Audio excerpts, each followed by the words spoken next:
kita kepada Allah, usahakan setiap hari kita ini jangan sampai meninggalkan masjid atau musola untuk sholat berjamaah setiap hari. Minimal kata kitab itu 1 waktu saja. Kalau subuh kita nggak sempat, Zuhur nggak sempat, Asar nggak sempat, Maghrib nggak sempat, Isya. Nah, bahkan di kitab itu dikatakan kalau 5 waktu ini nggak sempat bagi kalian, maka pasti sempatkanlah mayat kalian untuk masuk ke dalam masjid sampai ditimbang. Benar? Kayaknya ini kan kayaknya sindiran dalam ini. Ya, jadi di dalam kitab itu dikatakan setiap hari lazimkanlah diri kamu sekalian untuk melangkahkan kaki kamu ke masjid atau ke musola sholat berjamaah minimal 1 waktu minimal. Kalau kita zuhur nggak sempat, asar nggak sempat, maghrib nggak sempat, isya nggak sempat, subuh. Maka kalau subuh pun nggak sempat, ya dalam kitab itu dikatakan sempatkanlah mayit kalian untuk masuk ke dalam masjid. Masya Allah, ini sindiran halus kayaknya ya. Pasti. Sindiran halus itu. Ya, jadi nanti masjid akan jadi barang yang aneh, tempat yang aneh. Masyarakat yang bangun masjid, tapi masyarakat yang ada yang sholat di masjid. Itu aneh. Kemudian yang kedua, IP jalikal masjid. Ini mohon maaf Pak, suara saya berserak banget ini. Ya, dari Rabu tuh belum istirahat suara ini. Wal mushafu gharibun. Dan Al-Quran itu juga nanti akan jadi barang yang aneh. Loh kok aneh? Idza kana al-mushafu mawdu'an. Ketika Al-Quran banyak ditaruh, banyak diletakkan fi manzilin, pada setiap rumah, fi manzili qaumin, pada setiap rumah orang. Setiap orang di rumahnya pasti ada Al-Quran, pasti ada. Tapi anehnya layak rohnya fihi, mereka nggak baca. Gitu. Di rumah ada Al-Quran tapi nggak baca. Aneh lagi dengan Al-Quran. Bahkan nanti kalau udah semakin dekat kiamat, mau bilang menjadi, mudah-mudahan kita nggak ngerasain Pak. Amin. Orang dengar suara orang ngaji aneh. Ini suara apa? Nanti deh. Tapi mudah-mudahan kita jangan sampai ngalamin. Kalau nggak mau ngalamin apa? Mati. Kalau mati sekarang siapa? Siapa mati sekarang? Katanya nggak mau ngalamin kiamat. Ya, itu nanti jadi barang yang aneh. Masjid mereka pada bangun, masjid banyak, tapi jamaahnya kan ada. Loh, kata Rasulullah, ini Rasulullah yang bersabda. Quran, loh banyak Pak. Ya, Quran di masjid banyak, di rumah banyak, tapi nggak ada yang baca. Ini jujur Pak, jujur ya. Kira-kira Quran kita di rumah banyak berbunyinya? Banyak. Ini jujur ya, jujur. Ini Quran kita ini di rumah kira-kira banyak berbunyinya nggak? Banyak, saking banyak yang bilang. Ya, terus yang pertama saya tanya tuh. Yang kedua, saya mau nanya lagi nih. Setiap berapa lama kita beli Al-Quran?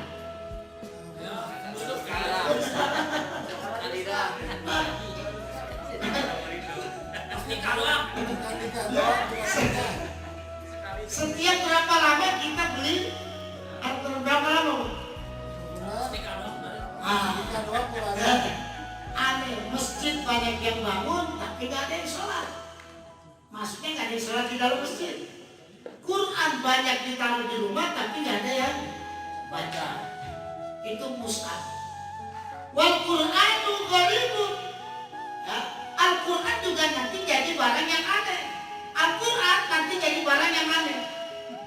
anehnya apa? Idza kana mahfuzan, apabila Al-Quran itu banyak dihafalin fi jawfil fasidi, pada tenggorokannya orang-orang yang fasik. Artinya apa? Orang-orang yang brengsek hafal Al-Quran, justru orang-orang yang benar pada kagak hafal. Lihat, yang semi ustaz kalau di media sosial itu kan kalau baca Al-Quran, ya kan, hafal banget. Walaupun dia nggak paham maknanya, dia jawabannya itu lagu-lagu. Nanti Al-Quran itu akan jadi barang yang aneh. Anehnya apa? Kita yang beriman kagak mau ngapalin Quran, justru orang-orang yang fasik, yang brengsek, ya, yang kerjaannya itu cuma ngancurin umat doang, yang kerjaannya ngadu domba umat, justru mereka yang hafal Quran. Gitu. Atau dibalik lagi, ya, justru nanti akan ada orang-orang yang hafal Quran, ya, tapi tingkah lakunya bejat, aneh. Nah, dia kan hafal Quran, kok satu begitu? Nah ini jangan heran Pak, karena Rasulullah udah ngasih tahu kita. Ya, yang pertama ini makanya diingetin, jadi jangan bingung lagi. Ya, masjid jadi barang yang aneh, tempat yang aneh. Mereka bangun tapi mereka pada nggak sholat di dalam masjid. Ya, mereka sekarang baru pakai AC masjid. Ya, pada pakai AC. Oh ini canggih lah masjid. Tapi yang sholat nggak ada. Yang sholat di dalam masjid sedikit. Padahal mereka yang bangun. Nah yang kedua, mushaf itu Al-Quran. Al-Quran di rumah-rumah mereka ada Al-Quran. Ya, tapi mereka pada nggak baca. Yang ketiga, Al-Quran nanti lebih banyak dihafalin oleh orang-orang yang fasik. Fasik itu apa? Brengsek kalau berbahasa kita. Fasik itu brengsek kalau bahasa kita. Fasik itu orang yang senang berbuat dosa, itu fasik. Jadi dia yang brengsek pada hafal Quran, yang benar pada kagak hafal. Ada tuh. Ya. Ai maksudnya fi qalbi mani taqadahu wa syahidahu wa lam ya'mal bimatihi. Di dalam Al-Quran nanti dihafalin oleh orang-orang yang hatinya yakin dan menyaksikan Al-Quran, tapi tidak mengamalkan apa-apa yang ada di dalam Al-Quran. Nah, buat lomba doang bisa, buat pameran doang bisa buat ngadu domba. Yang ini pakai ayat takbir, yang ini pakai ayat sami Allahu liman hamidah. Jadi macam-macam. Jangan heran kita, karena Rasulullah udah ngasih tahu. Itu yang yang berarti yang tiga. Yang keempat, wal mar'atul muslimatu sholihatu, wanita muslimah yang sholihah, ay maksudnya al-muti'atu lillahi wa lirrasuli al-muhsinati lil umuri, yang taat kepada Allah, taat kepada ajaran Rasul, yang selalu berbuat baik, ribatun akan menjadi aneh. Anehnya apa? Biyadi rajulin zalimin, dalam kekuasaan lelaki yang zalim. Artinya apa? Perempuan muslimah yang solehah tapi punya suami zalim. Makanya pria-pria soleh ini kayak Darwin harus menguasai nih, ya, harus menguasai wanita-wanita solehah. Ya, jangan sampai jatuh ke tangan pria-pria zalim. Itu nanti banyak begitu Pak, aneh. Ininya mau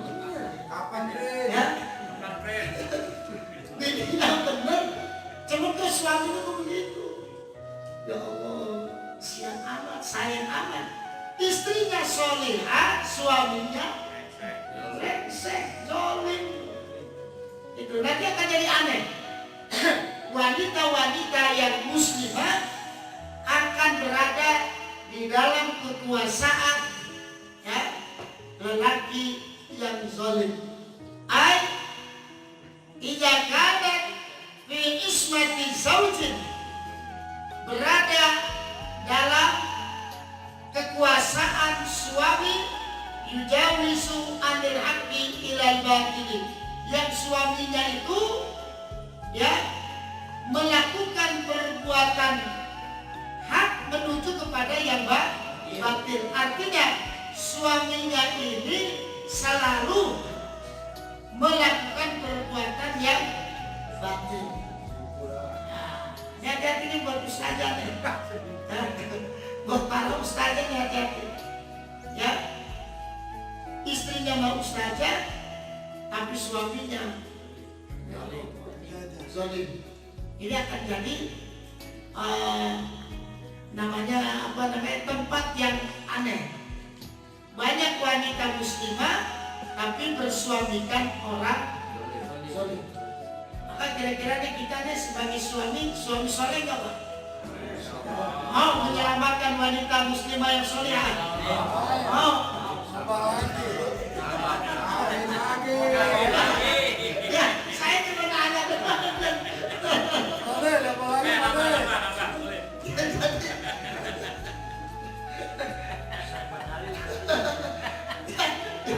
Makanya kalau Ustaz Kiai barangkali kayaknya Ustaznya nyuruhin. Ini bukan apa-apa, Man. Ya, Papa itu menyelamatkan wanita muslimah yang soleh. Ya silakan. Ya, saya cuma ngajarin doang. Resiko tanggung sendiri. Goreng aja. Ya jangan kagak goreng. Yang apa? Sayyidil khuluqi, yang suaminya itu akhlaknya jelek. Kan sayang Pak. Sayang. Suami istrinya solihah, suaminya ya akhlaknya jelek. Nauzubillahimin. Makanya nih buat kita nih Pak, ya, yang Rasulullah cintai itu bukan umatnya yang banyak harta, bukan umatnya yang yang ibadahnya tekun, bukan. Apa nih hadisnya? Kata Nabi, ahabbukum ilayya ahsanukum akhlaqan. Apa tuh? Yang paling aku cintai kepada kamu sekalian, yang aku sukai adalah di antara kamu sekalian akhlaknya. Al-muwatti'una, yang bercampur aknaban allazina ya'lafuna wa yu'lafuna, yang akhlaknya itu berbuat lembut dan juga dilembutkan. Jadi sama istri jangan galak-galak. Dan ini dipesanin, ya. Yang paling Rasulullah sukai adalah suami yang akhlaknya baik. Jadi kalau kita nggak punya duit, istri kita marah-marah mulu, mah bersyukur mah. Qala Rasulullah sallallahu alaihi wasallam.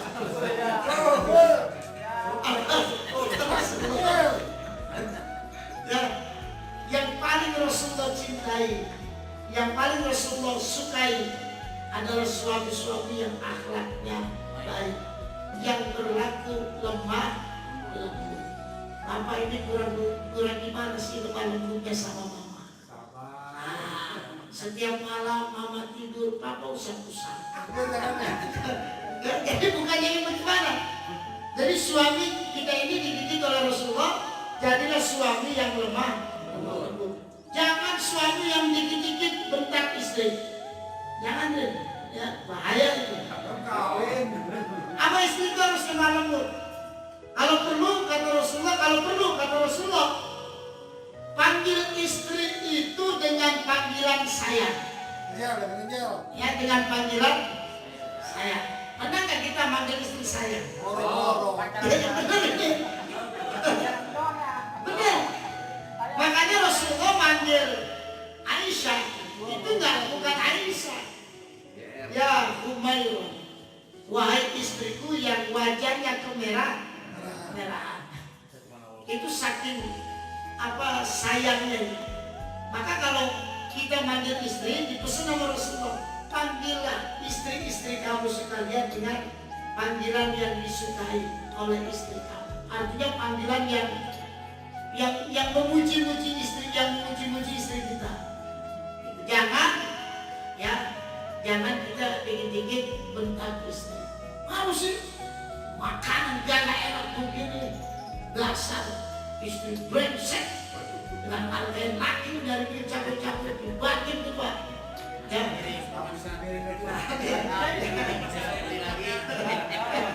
Jangan, itu Rasulullah gak suka. Rasulullah gak suka dengan suami yang bentar-bentar begitu. Apalagi dengan suami lelaki yang suka main tangan, ya, dikit-dikit gampang. Jangan, ya. Itu istri kita itu yang gede bukan kita Pak.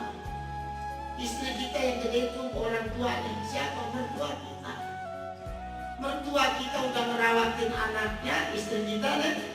Begitu udah cantik, udah gede, udah berpendidikan, yang nikmatin siapa? Kita yang nikmatin. Makanya kata Rasulullah yang paling aku cinta itu adalah akhlak kamu yang bagus, ya, yang sangat bagus dan juga berlaku lemah lembut. Maka dalam hadis yang lain Pak, kita tahu dari jam 9. Dalam hadis yang lain begini, innakum la tasa'una bil amwal walakin yasa'uhum bibastil wajhi wa husnul khuluqi. Lihat Rasulullah, kamu itu gak bisa menarik simpati orang banyak supaya kita dicintai oleh orang banyak, dihormatin oleh orang banyak, itu dengan harta kamu gak bisa. Artinya yang benar-benar orang hormatin kita.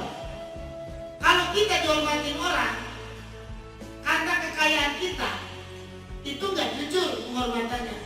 Ketika kita miskin, mereka nggak hormatin kita. Kalau kita dihormatin orang karena jabatan kita, begitu kita nggak jadi pejabat, orang nggak bakalan lagi hormatin kita. Tapi apa kata Rasulullah? Yang dapat menarik simpati orang banyak adalah basqul wajhi, wajah yang berseri. Jadi kalau kita ngomong sama orang, ketemu sama orang, itu berpasanglah wajah yang murah, senyum, wajah yang enak dilihat gitu. Ya.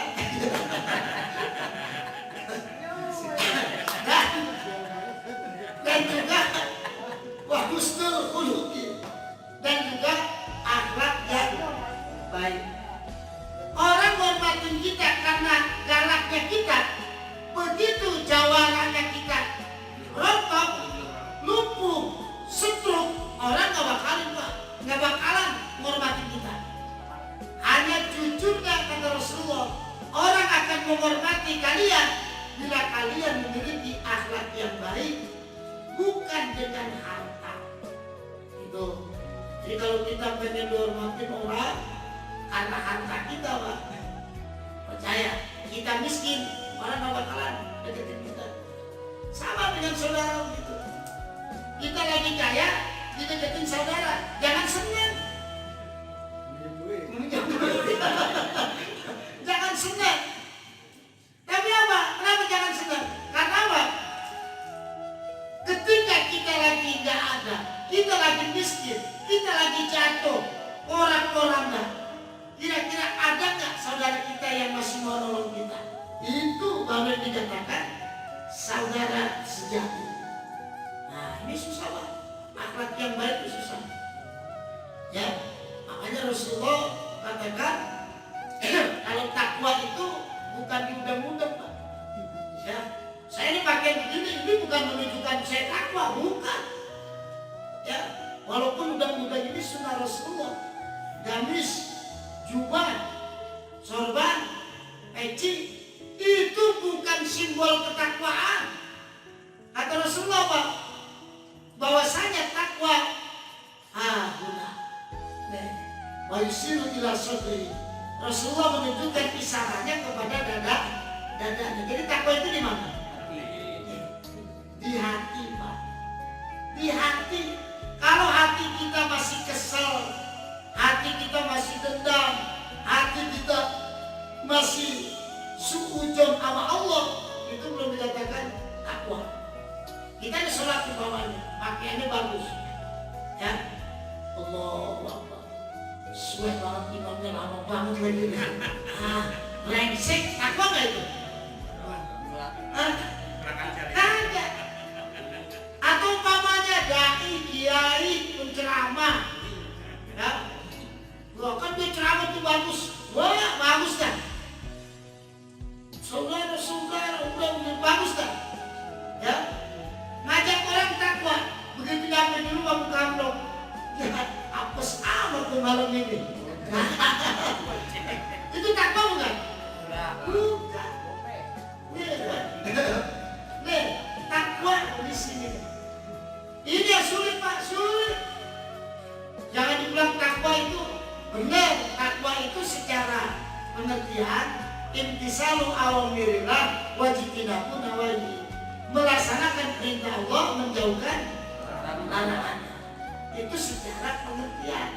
Prakteknya adanya di mana? Di hati. Itu prakteknya, Pak. Maka hati itu menjadi sumber daripada segala sumber. Maka jangan bingung, ya, menghadapi wabah corona ini jangan bingung. Apa kata ulama? Orang kalau bingung, yang pertama apa? Dia akan rusak akalnya. Orang kalau bingung, akalnya nggak bisa mikir sehat, Pak. Nggak bisa. Yang kedua, orang kalau bingung, dia akan rusak hatinya. Hatinya akan rusak. Orang pikirannya bingung aja.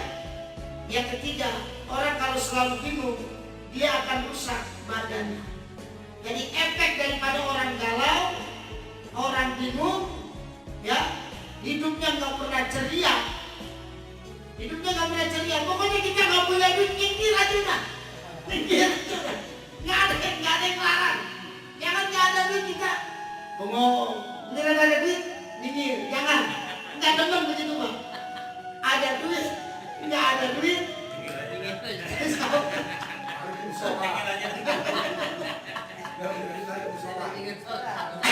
Jangan kita giliran nggak ada duit, sedih aja, jalannya pelan. Ya, mau cak kenapa cak? Lemes amat, asli nggak punya duit.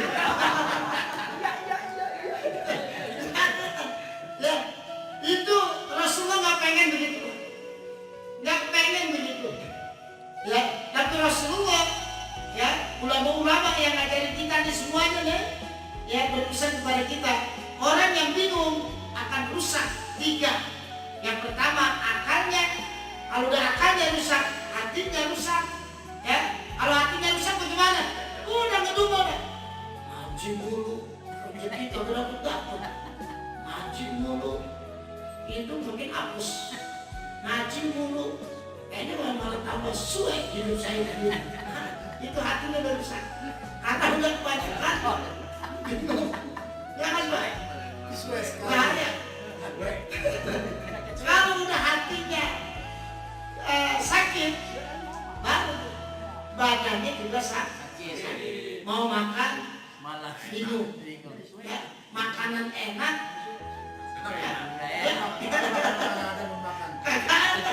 Makanan enak makan nggak nikmat, padahal enak gitu, Pak. Ini karena apa? Karena bingung. Mau kebanyakan. Bingung gitu. Maka jauhin, Pak. Jauhin, hindarin. Kalau bisa dikubur sifat bingung. Ya, walaupun kita nih lagi hidup lagi morat-marit, hidup lagi susah. Udah, kalau kata orang Jawa kan, ya, it will be happy. Ya, pada ya, kalau bahasa Jawa itu. Semua tuh anggap aja kita ini hidup bergembira. Akhirnya kalau akal udah sakit, hati sakit, badan sakit, kan nggak ada COVID. Oh, ya? Gara-gara minum tuh. Nempel COVID. Nempel dan COVID. Kalau nempel COVID, ya isolasi masuk ke rumah sakit. Kalau udah kelamaan kagak baik-baik, akhirnya COVID mati. Maka jangan dibikin bingung, nggak usah. Minta aja sama Allah, ya Allah. Udah serahkan diri kita sama Allah. Kita udah usaha, ini udah serahkan. Kalau kita bingung terus, nggak ada apa. Ya. Kemudian warajulul muslimu, ya, warajulul muslimu salihu gharibun biyadi imra'atin radiyatin ay idza kana fi mu'asyarati imra'atin wadi'atin fil hasbi hakiratin bin nasabi. Nah ini deh. Nanti sebaliknya deh. Kalau tadi kan wanita yang soleh, kalau ini pria muslim yang soleh akan jadi aneh. Kenapa? Karena beristrikan orang yang jelek akhlaknya, yang dari keturunannya jelek. Makanya Pak, kalau ada cewek, ya ini kalau gadis nih, kalau berjaka, ada gadis, ya, tampangnya jelek, umpamanya gitu. Menurut kita nih, ya Kak, ini mah wajahnya 50% Kak, umpamanya. Nanti kalau pas-pasan 40, kalau pas-pasan kan 50. Ini wajahnya kurang menarik Kak. Gitu. Tapi dari keturunan orang alim, dari keturunan orang-orang saleh, ambil nikahin. Ambil nikahin. Ya. Karena kalau saya bilang ada janda soleh, bisa domelin sama bininya. Jadi kalau ada wanita muslimah yang solihah, ya ambil. Apalagi kalau dari keturunan orang soleh. Awas hati-hati. Keturunan itu pengaruh. Keturunan itu pengaruh. Maka ketika orang mau menikah, Rasulullah ingatkan, lihat keturunan. Kalau keturunannya orang baik, insya Allah anak-anak cucu-cucu kita juga akan jadi orang baik. Itu ya. Jadi ada 6 saya simpulkannya. Yang pertama,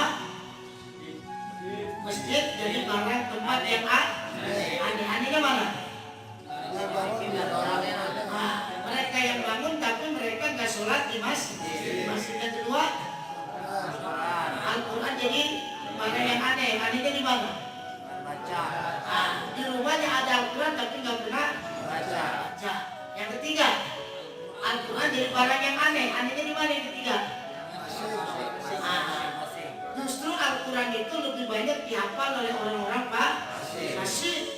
Itu yang keempat, wanita muslimah yang solihah bersuamikan yang zalim, akhlaknya jelek. Maka Rasulullah yang paling Rasulullah cintai apa?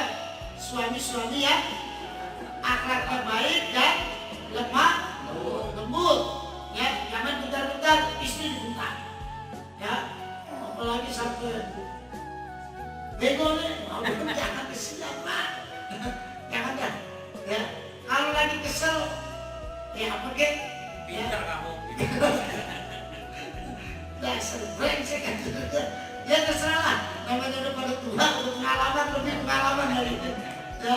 Yang kelima, yang keenam, yang kelima apa? Pria muslim, beristrikan ya, akhlaknya jelek. Itu yang kelima apa keenam? Yang kelima. Yang keenam belum ya? Wal alimu qaribun, yang keenam terakhir. Orang alim nanti akan jadi barang yang aneh. Idza kana muqiman baina qaumin la yastami'una ilaihi ay la yulquna asma ila hadisi. Nanti orang alim jadi aneh. Anehnya apa? Di masyarakat ada orang alim, tapi masyarakat nggak mau dengar apa nasihat orang alim. Nah sekarang udah terbukti Pak. Ustadz nasihatin sama orang kaya nasihatin. Yang mana nasihatnya dipakai? Kenapa? Makanya para jamaah, kalau kita usaha supaya lancar, ya sebelum kita berangkat dari rumah kita baca Bismillah. Kiai masih susah, ngajarin saya. Itu nanti akan jadi barang apa? Peristiwa yang aneh. Di masyarakat itu padahal ada orang alim, tapi masyarakat nggak mau pakai orang alim itu. Malah justru masyarakat pakai orang yang jauh-jauh yang padahal bukan orang alim. Sekarang udah banyak. Oh banyak. Ya. Jadi di kampungnya padahal ada orang alim. Dia ngambil jauh-jauh dari kampung jauh yang orang jauh itu adalah bukan orang. Nauzubillah subhanahu. Kira-kira kayak gini Pak. Di kampungnya itu ada permata. Tapi masyarakatnya malah ngambil jauh-jauh perak. Ini kira-kira ini masyarakat cerdas apa bodoh? Bodoh kan? Nah ini yang salah.